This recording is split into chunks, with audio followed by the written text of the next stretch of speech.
بثلاث أهداف مقابل هدف منتخب مصر يفوز على منتخب نيوزيلندا.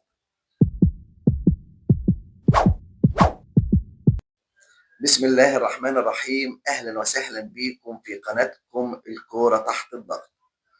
رومنتادة منتخب مصر أمام نيوزيلندا. منتخب مصر يفوز 3-1 بعد رومنتادا، ولا أجمل ولا أروع من كده. ولكن أنا من وجهة نظري تشكيل كابتن حسام في البداية غلط. نزول حمدي فتحي في ماتش نيوزيلندا قدام كريس وود العملاق، المحطة، طريقة اللعب الوحيدة لفريق نيوزيلندا، كور عالية، كور عالية. كريس وود اللي بيستلم، كريس وود اللي بيمرر لكل فرقة نيوزيلندا، يقوم يلعب عليه حمدي فتحي؟ ما ينفعش. عشان كده نزل منتخب مصر خايف وقلقان من فرقة نيوزيلندا. الجبهة اليمين بتاعتك بتاعت محمد هاني وزيكو لغايه الدقيقه 21 مخترقه. كل هجمات نيوزيلندا من ناحيه اليمين، تصديات لشوبير ولا اجمل ولا اروع من كده لغايه الدقيقه 14. ركنيه غابت فيها الرقابه تماما، جون على يمين مصطفى شوبير. نهجمهم؟ لا، ما حصلش. استمر الضغط لفريق نيوزيلندا لغايه الدقيقه 21 22 تقريبا، ولولا براعه مصطفى شوبير كان جه فينا جون او جونين بعد الجون الاول. ولكن سبحان الله، رب ضاره نافعه. اصابه حمدي فتحي، ينزل رامي ربيعه اللي كان لازم يبقى موجود من البدايه. لازم مساك يبقى طويل، بيجيد العاب الراس، بيعرف يدافع كويس، بيعرف يحجز على واحد زي وود، فيقوم يفقد ويشل فرقه نيوزيلندا تماما. وده اللي حصل بنزول رامي ربيعه. انت تقريبا في الدقيقه 22 23 بدات تمسك كوره، بقى ليك شكل، بقى ليك منظر في الملعب، ولكن هجماتك ما كانتش مؤثره في اخر الشوط الاول. الشوط بين الشوطين واضح لكابتن حسام مسك فريق مصر غسله. الحمد لله نزلنا الشوط الثاني احنا ماسكين كوره، احنا اهدى، احنا مصدقين ان احنا فرقه كبيره. وده اللي ما حصلش في الشوط الاول، احنا كنا خايفين وقلقانين ومرتبكين.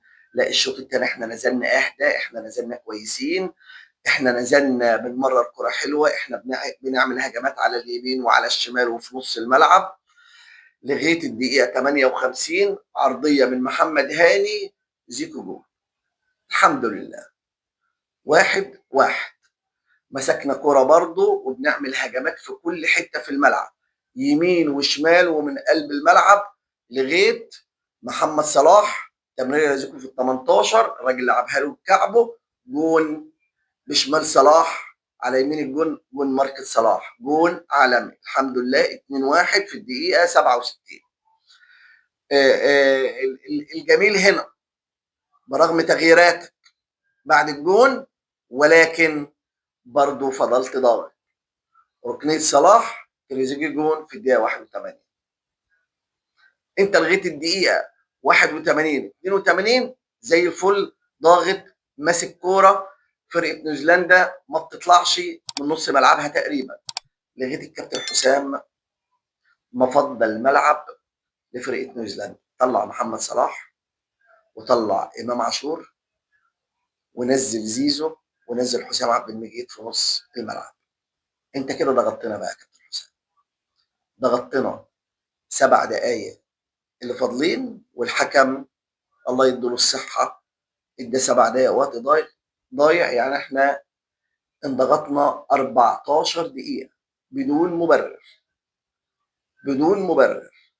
ما كانش ينفع اللي احنا ندافع بالشكل ده. احنا كل اللي حصل في اخر 14 دقيقه اللي احنا بنطلع الكره من 18 عشان نديها لفرقه نيوزيلندا. نيوزيلندا تلعب الكره طويله وعاليه، نطلعها ونديها لهم تاني.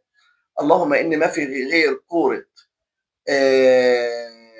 زيزو، اللي زيزو استخسر يجيبها جول بعد ما مرقص الجول مره، بيحطها الجون طلع، الجون قفل عليه الزاويه وطلعها. الحمد لله فوزك النهارده بيخليك اول مجموعه، فوزك بنسبه 90%، بنسبه 90% ان شاء الله ان شاء الله هيخليك برضو بعد الماتش الثالث ان شاء الله تبقى اول مجموعه. هتلعب ماتش ايران وانت اعصابك هاديه، ايران هتبقى متسرعه قدامك، ايران عاوزه تفوز عليك باي وضع عشان تضمن، عشان تفوز عشان تصعد. انت هتبقى اهدى، اعصابك هتبقى اهدى، ان شاء الله تتعادل او تفوز مع ايران. اتعادلت مع ايران طلعت اول مجموعه، فزت مع ايران طلعت تاني مجموعه، ولا قدر الله لو انهزمت برضه هتطلع احسن توالد. زي ما عودتكم في اخر كل فيديو اللي احنا بنعمل تقييم للاعيبه منتخب مصر. مصطفى شوبير 9 مان اوف ذا ماتش، هاني 8، فتوح 7، حمدي فتحي 4، ألف سلامة يا حمدي، ياسر إبراهيم 7، مروان عطية 8، راجل يا مروان، مهند لاشين 8، بدأت وحش يا مروان بس مسكت نفسك والحمد لله، أدائك في الشوط الثاني كان رائع. إمام عاشور 7، بلاش تحتفظ بالكرة كتير يا إمام، أنت لعيب عالمي، لمسة ولعبة يا إمام. محمد صلاح 9، محمد صلاح كأس العالم ده يا جماعة بيعمل مجهود ولا أجمل ولا أروع. عشت يا صلاح نجم طول عمرك. مرموش 3، انت وحش يا مرموش في البطوله دي، ماتش بلجيكا وماتش نيوزيلندا انت وحش. زيكو 9، بدأت وحش يا زيكو ولكن الحمد لله نهيت كويس بجون ولا اجمل ولا اروع، وتمرير صلاح ولا اجمل ولا اروع. بصراحه لو في اكتر من جايزه لمان اوف ذا ماتش ياخدها مصطفى شوبير، ياخدها محمد صلاح، وياخدها زيكو. تريزيجيه 8، تريزيجيه دايما معودنا على جوانك يا تريزيجيه. حمزه 6، ان شاء الله الجاي افضل يا حمزه، ولعبت كره بدماغك حلوه وكنت نفسي تجيب جون النهارده، ان شاء الله تجيب جون الماتش الجاي. زيزو 5، يا زيزو خلص اليه يرضى عليك، الكره اللي تجيلك خلصها جون على طول. كابتن حسام حسن 6، بالله عليك يا كابتن حسام، بالله عليك ركز الماتش الجاي وحط لنا تشكيل كويس، وإن شاء الله نصعد على أيديك وتبقى المدرب الأسطوري لمنتخب مصر. شكرا لكم وإلى اللقاء، دمتم في رعاية الله، والسلام عليكم ورحمة الله وبركاته.